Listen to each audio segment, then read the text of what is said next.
camera's rolling. I like the danger in it. The heart pounds. It defies logic.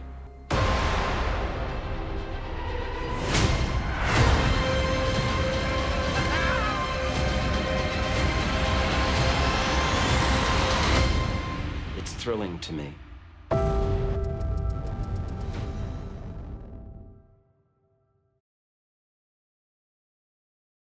It's imperative now that we appreciate people like MLK, because if you get a chance to go to that hotel, man, and see what all these people went through, putting their life on the line, their children being in danger, just being selfless for better days for all these other people, man. And I know a lot of people won't put their life on the line for people that they grew up with or people who changed their life. This man put his life on the line for the world. Welcome to an MLK special of What's Burning. Jack, this couldn't be more timely considering where we are as a country, hopefully where we're moving forward to.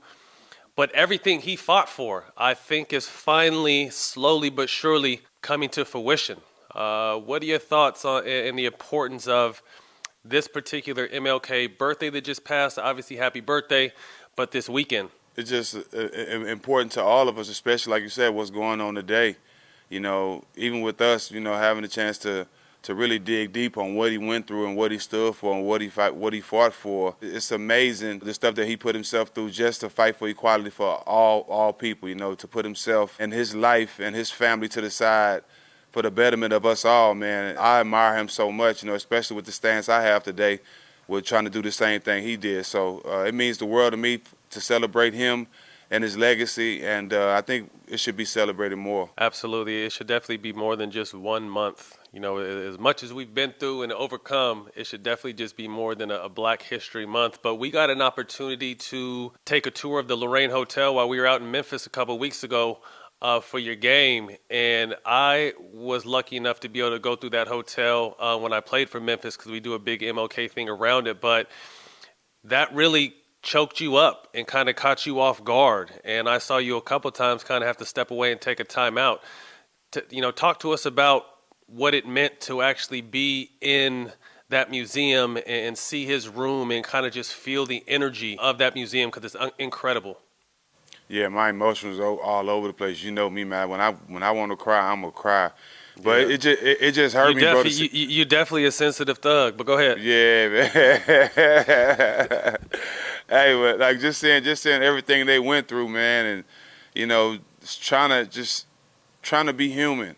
You know, sitting at the counter just saying we deserve to eat here too, but people just throwing stuff on them, throwing drink, just disrespect them to the max, and they still take it. And I know I couldn't have been one of those people. No way. You know what I mean? So it just see everything they went through, man. It just hurt me, man, because I know somewhere down the line, somebody that was dying or fighting that is kin to me and you some type of way.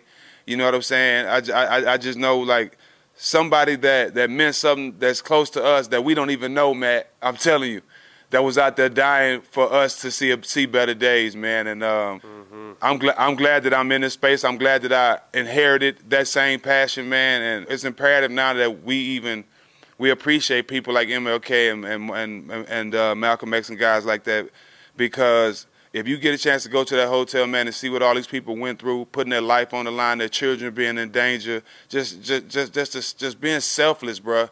Just being selfless for better days for all these other people, man. And I know a lot of people won't put their life on the line for people that they grew up with or people who changed their life. This man put his life on the line for the world. Strangers, absolutely. Yeah. You know, that's something I definitely recommend to those of you who hasn't got an opportunity to visit the Lorraine Hotel. Obviously, that's where Martin Luther King was assassinated at, and just right across the street is where the gunman shot, and now that's also a museum too, so you can go over there and kind of see what he was looking at. But you know, what shook me up was, you know, although that happened a long time ago, some of the stuff still holds true to today, man, as far as just the equality and what we're fighting for and people's views. And I think, you know, obviously the Capitol being ransacked a week and a half ago, it really just shows that although we've come a long way, we still have a long way to go. There's still a lot of these people that have that narrow-mindedness of hate in their heart. And it really disgusts me to kind of see that in 2021, there was a noose hanging outside the Capitol with the lynching platform, and is all the hate thrown towards people of color, and then all the privilege given to, our white counterparts, our white brothers and sisters, because we've obviously spoke on this, that if that was colored people storming the Capitol, it would have been a whole nother scene. But these people are breaking windows, killing cops, stealing things, cops opening barricade doors, taking selfies. People were inside the actual room where all the Congress people gathered and gave some of the Congress members COVID. Luckily, it was only COVID, because some of those people were really coming in there to kill Congress members. So like I said, to be in 2021 and have to see that. Obviously, we spoke on this in detail last week, but like I said, I still think it was something needed, because there's still a lot of people with the blindfold over their eyes, thinking that when we speak on equality and justice for all, we're just talking. We're crying. Jack, what are you crying for? You got millions of dollars. Matt, what are you talking about? You live behind gates.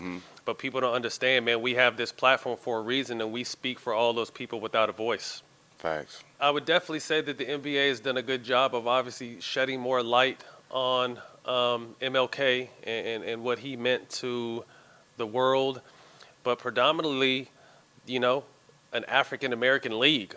I think we're 75% African-American in the NBA, and like you said, I'm guaranteed players in the league have had family members that were lost to this cause. So I definitely think the NBA has done a great job of magnifying it. They always have a full slate of games. They have special uniforms, special colorways with the shoes. Do you have any did you ever get a chance to play on MLK Day, Jack? Yeah, in Charlotte, I had some nice MLK Day Jordans. Probably had the cleanest Jordans on MLK Day to that point. One thing he stood for, was equality and rights for everybody. And the NBA is definitely showing equality. We have players from all over the world playing in the NBA now. And even though it's a dominated black league, we have players from all over the world embracing the game of basketball and wanting to get in the NBA. And I think the NBA has done a great job of going globally, and celebrating MLK is a big part of it, because that's what he wanted, equality for all. Absolutely. Obviously, rest in peace to David Stern. That was his goal. Adam Silver's picked up the torch and carried it, and the NBA overall has done a good job. You got a full slate of games, good day of basketball, but at the end of the day, it's not so much about the games, it's about the message and what he stood for, and what the NBA continues to push. The equality is what we need, not only on the court, but off the court. So you guys enjoy your MLK Day, and we'll see y'all next week.